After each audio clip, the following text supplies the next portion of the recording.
સિસ્ટમની સુધારા માટે 6 સભ્યોની એક high level task force committee બનાવેલી છે।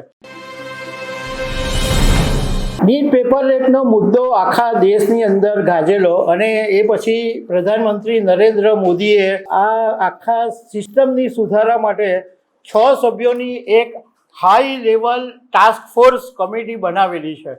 તો આ જે high power task force committee છે એની અંદર કોણ કોણ સામેલ કરવામાં આવ્યું છે એના વિશે હું તમારી સાથે વાત કરીશ।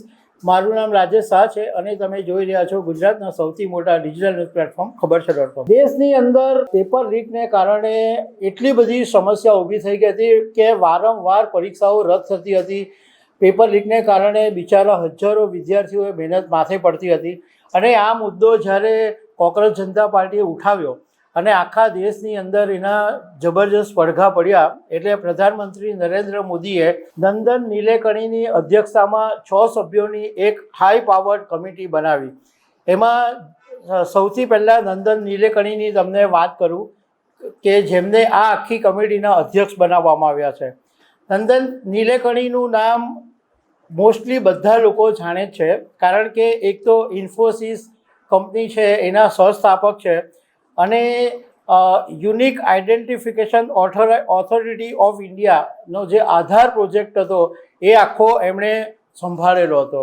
હવે એમની આ કમિટીની અંદર ભૂમિકા એ રહેવાની છે કે પરીક્ષાઓમાં જે ટેકનોલોજી ડિજિટલ સુરક્ષા અને પારદર્શિતા લાવવી। નીલેકણીનો પહેલાં અગાઉ વિરોધ બી થયો હતો। એમનો વિરોધ એવી રીતના થયો હતો કે પ્રાઇવસી ડેટા સુરક્ષા અને ગરીબોને લાભથી વંચિત રાખવા જેવા ગંભીર આરોપો એમની ઉપર લાગ્યા હતા અને 2014માં નંદન નીલેકણી કોંગ્રેસની ટિકિટ ઉપર ચૂંટણી લડેલા પરંતુ હારી ગયેલા અને એ પછી એમને સમજ પડી ગઈ કે રાજકારણ આપણું કામ નથી એટલે એમણે રાજકારણ છોડી દીધું હતું। પણ નંદન નીલેકણી એકદમ પાવરફુલ માણસ છે અને એ માણસ આઈટીમાં એક્સપર્ટ છે એટલે એ આખી સિસ્ટમને સારી રીતના હેન્ડલ કરી શકે એમ છે। બીજા જે કમિટીમાં છે એ doctor S Somnath. Doctor S સોમનાથનું નામ પણ બહુ જાણીતું છે કારણ કે 2022થી 2025 સુધી તેઓ ઇસરોના ચેરમેન રહ્યા અને એમના સમયની અંદર ચંદ્રયાન 3નું સફળ મૂન લેન્ડિંગ પણ થઈ ગયું હતું।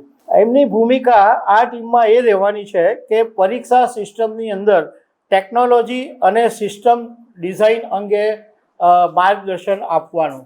આ કમિટીમાં ત્રીજા છે તપનકુમાર ડેકા। તપનકુમાર 1988 બેન્ચના હિમાચલ પ્રદેશ કેડરના આઈપીએસ અધિકારી છે અને આઈબીના પૂર્વ ડિરેક્ટર છે। એમની ભૂમિકા એ રહેવાની છે કે પેપર લીક રોકવા સિક્યુરિટી ઇન્ટેલિજન્સ અને સાયબર સુરક્ષાના અનુભવોનું માર્ગદર્શન એમના તરફથી મળશે। ચોથા જે નામ છે પ્રોફેસર વી કામકોટી। આઈઆઈટી મદ્રાસના ડાયરેક્ટર છે અને કમ્પ્યુટર સાયન્સના નિષ્ણાત કહેવામાં આવે છે। કમ્પ્યુટર આર્કિટેક્ચર ઇન્ફોર્મેશન સિક્યુરિટી અને VLSIમાં એમની ખાસ વિશેષતા છે। એમની ભૂમિકા એ રહેવાની છે કે ડિજિટલ સિસ્ટમ સાયબર સિક્યુરિટી અને ટેકનિકલ ઇન્ફ્રાસ્ટ્રક્ચરમાં કેવી રીતના સુધારો કરવો એ એમની ભૂમિકા રહેશે। ડૉક્ટર વી કામાકોટી વિશે એક હમણાં પ્રિયંકા ગાંધીએ લોકસભામાં એવું કીધેલું હતું કે જે એક વ્યક્તિને તમે જે ટીમમાં રાખ્યા છે એ ગૌમૂત્ર એક્સપર્ટ છે એવી ટિપ્પણી કરી હતી। એ પ્રોફેસર કામકોટી વિશે કરી હતી અને એને કારણે ભારે વિવાદ પણ ઊભો થયેલો હતો। પાંચમા જે ટીમમાં સામેલ છે એ અનિતા કરવાલ છે। અનિતા કરવાલ 1988 બેચના ગુજરાત કેડરના આઈએએસ ઓફિસર છે અને પૂર્વ CBSE ચેરમેન છે। 2020થી 2022 સુધી એજ્યુકેશન ડિપાર્ટમેન્ટમાં સેક્રેટરી પણ રહ્યા અને હાલમાં રેરાના ચેરમેન પણ હતા અને પ્રધાનમંત્રી નરેન્દ્ર મોદીના જે ખાસ અધિકારીઓ છે એમાંના એક અનિતા કરવાલ પણ છે। એમની ભૂમિકા એ રહેશે કે પરીક્ષા સંચાલન અને શિક્ષણ નીતિ એમાં શું સુધારો કરી શકાય એનું માર્ગદર્શન અનિતા કરવાલ આપશે। છઠ્ઠા જે ટીમમાં છે એ અમૃતલાલ મીણા છે જે 1989 બેચના બિહાર કેડરના આઈએએસ ઓફિસર છે। બિહારના પૂર્વ ચીફ સેક્રેટરી રહી ચૂક્યા છે, પૂર્વ કોલ સેક્રેટરી પણ રહી ચૂક્યા છે। એમની ભૂમિકા બહુ જ મહત્ત્વની છે. લોજિસ્ટિક એક્સપર્ટ છે, એટલે પેપરો છપાય અને ત્યાંથી જે ટ્રાન્સપોર્ટેશન કરવું એનું જ્ઞાન છે એ અમૃતલાલ મીણા આપશે. પરીક્ષા કેન્દ્રો પર પેપર પહોંચાડવા અને સમગ્ર ઓપરેશન સિસ્ટમને ટોટલી સુરક્ષિત કેવી રીતના કરવી એની મદદ અમૃતલાલ મીણા કરશે.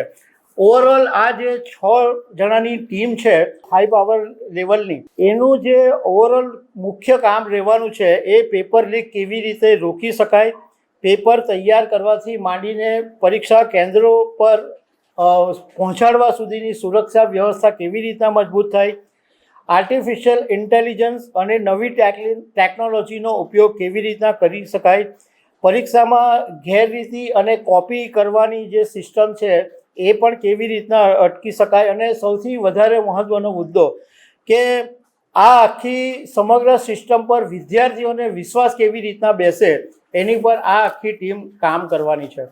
તો દર્શક મિત્રો, આવા અનેક અપડેટ સાથે મળતા રહીશું. આભાર.